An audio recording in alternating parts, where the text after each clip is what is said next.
বাঙালির যেমন 12 মাসে 13 পর্বণ, তেমন কিন্তু এই মেলা 12 মাসে কোনো দিনই থামে না। তো তোমরা 13 পর্বণ কাটাতে অবশ্যই কিন্তু এই মেলায় আসতেই পারো। আমরা চলে এসেছি নেক্সট ব্লগ নিয়ে। এই হলো ঘোষবাড়ির নেক্সট ব্লগ। তো চলো তোমাদের সাথে শেয়ার করি আমরা কি কি খেলাম সেদিন। প্রথমেই খেয়ে নিয়েছিলাম এখানে ঘুগনি। কাকুর এই দোকানের ঘুগনি ভীষণই ভালো। তারপরে এখানে দেখছো চিকেন পাকোড়া, চিকেন ক্রিস্পি অনেক কিছু বিক্রি হচ্ছিল। তো এখান থেকে আমরা একটুখানি মোমো নিয়েছিলাম, আর চিকেন পাকোড়া যেটা ফ্রেশ ভেজে দিচ্ছিল সেটাই কিন্তু আমরা এখানে নিয়েছিলাম।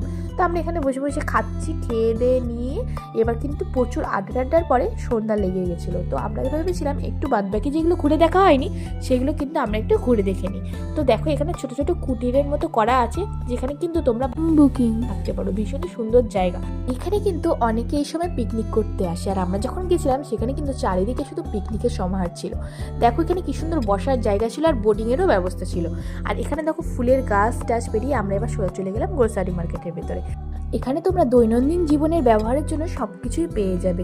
আর আমি কিন্তু অবাক হয়ে গেছিলাম, কিন্তু পার্কের মধ্যে আমি কোনোদিনও কোনো গ্রোসারি শপ দেখিনি। তো এটা দেখো একটা মেলার মতো পার্ক, যেখানে কিন্তু তোমরা সব কিছুর ব্যবস্থা। এবার তোমাদের সাথে পরিচয় করিয়ে নেব আমাদের এই গ্রোসারি মার্কেটের বাহুবলী, যিনি কিন্তু সব জিনিসগুলো নিয়ে নিয়ে যাচ্ছিল। এটা হলো আমাদের ছোট বাহুবলী। যাই হোক, ওখান থেকে বেরিয়ে আমরা একটু মেলাটা ঘুরে দেখছিলাম। এইখানে কিছু কিছু দোকান বসেছিল, যেগুলো আমরা দেখলাম।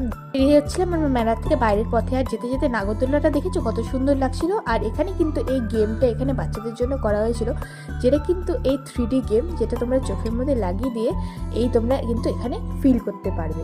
তো এটা আমরা অনেকটা মজা করলাম। দেখো বাচ্চা, তোমরা কি কি ঘোষবাড়িতে গেছো আর তোমাদের এক্সপিরিয়েন্স কেমন, আর তোমরা কোথা থেকে আমার ব্লগগুলো দেখছো অবশ্যই কিন্তু আমাকে কমেন্ট বক্সে জানাতে একদমই ভুলো না।